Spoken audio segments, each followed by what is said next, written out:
அஷ்டமா சித்து சமாதிக்குள்ள போனா மட்டும்தான் வரும். கர்ப்ப சாதனையால கிடைக்கவே கிடைக்காது. கிடைக்காது, வாய்ப்பு இல்லையா? வாய்ப்பே இல்லை. ஏன்னா கர்ப்ப சாதனைங்கிறது எவ்வளவு கர்ப்பம் சாப்பிட்டாலும் எதுக்கு கர்ப்பம் சாப்பிடறோம்? சரீரத்தை நிறுத்தணும், அழியாம நிற்கணும். அதுக்கு காரணம் என்ன? ஒரு செயல் செஞ்சோம் அப்படின்னா, உலக காரியம் ஒண்ணு செஞ்சோம் அப்படின்னா அதுக்கு ஆசை இருக்கும், மனசும் இருக்கும். ஆமா சொன்னேன். ஆமா.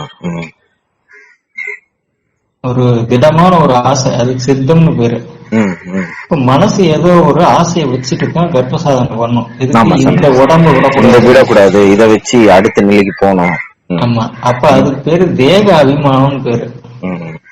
இந்த தேக அபிமானம்ங்கிறது உடம்பு மேல இருக்கிற ஆசை.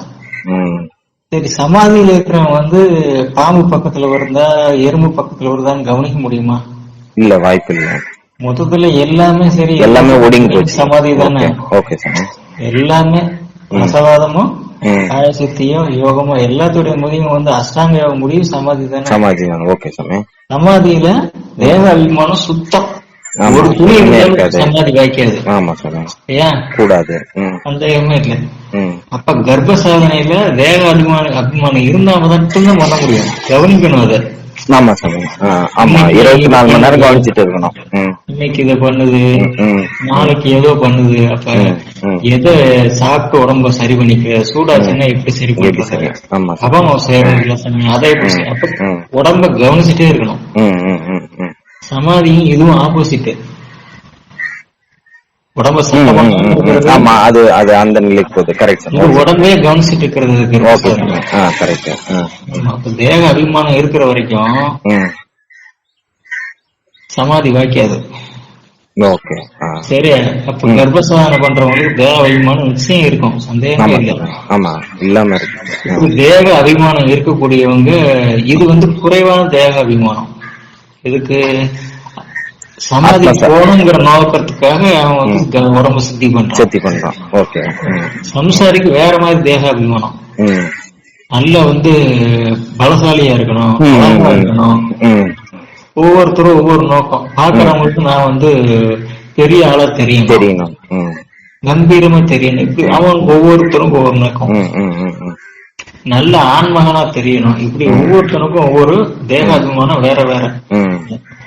இப்படி தேக அபிமானம் இருக்கிறவனுக்கு அஷ்டசித்து கையில கிடைச்சா என்ன பண்ணுவான்?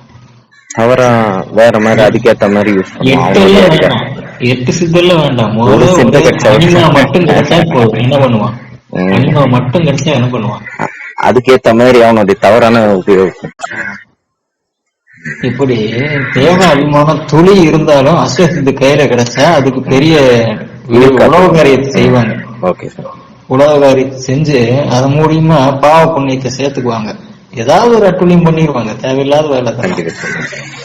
அப்ப காய சித்தி பண்றவங்க கையில அஷ்டசித்து கிடைச்சா என்ன பண்ணுவாங்க?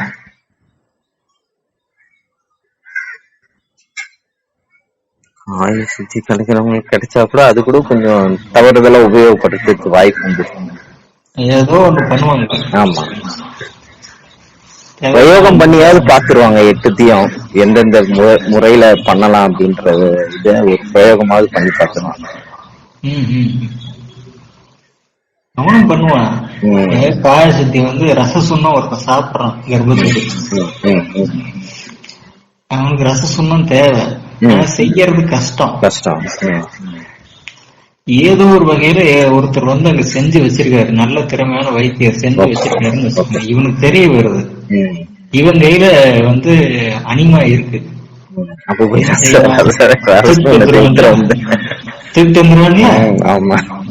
நல்லா கொஞ்சமாவது எந்த ஆசை இருந்தாலும் சரி, ஆசை அணுவளவு ஆசை இருந்தாலும் அவங்க கையில அஷ்டசித்து கிடைச்சா ஏதோ ஒரு பாவகாரியம் செய்வாங்க. ஆமா, அவன் பாதிக்கப்படுவான்ல. ஆமா சார். அதனால அஷ்டசித்து காய சித்தி பண்ணும் போதெல்லாம் கிடைக்காது. கிடைச்சா பெரிய தவறு நடக்கும். சமாதி போயிட்டு வெளில வந்தா தான் கிடைக்கும். வெளியில வரும் அல்லது வேற வழியில வெளியில போயிடும், அப்பதான் கிடைக்கும். இப்ப ஸ்தூல தேகம் அப்படிங்கறது இருக்கும்போது அஷ்டமா சித்தி வாய்ப்பு இல்ல, வாய்ப்பே கிடையாது. கிடைச்சதுன்னா ஏதாவது பாவத்தை செஞ்சுவாங்க. பாவம் செஞ்சோம்னா அதுக்கு மறுபடியும் பிறப்பு இருக்குல்ல, அதுல சந்தேகம் இருக்கா? புண்ணியம் பாவம் ஏதாவது செஞ்சோம்னா கர்மா சொன்னா மறுபடியும் பிறப்பு வந்துடும்ல. ஆசை இருந்ததுன்னா அஷ்ட சித்தி வராது. ஆசை தேக அபிமானம் சகலகமும் போகணும்.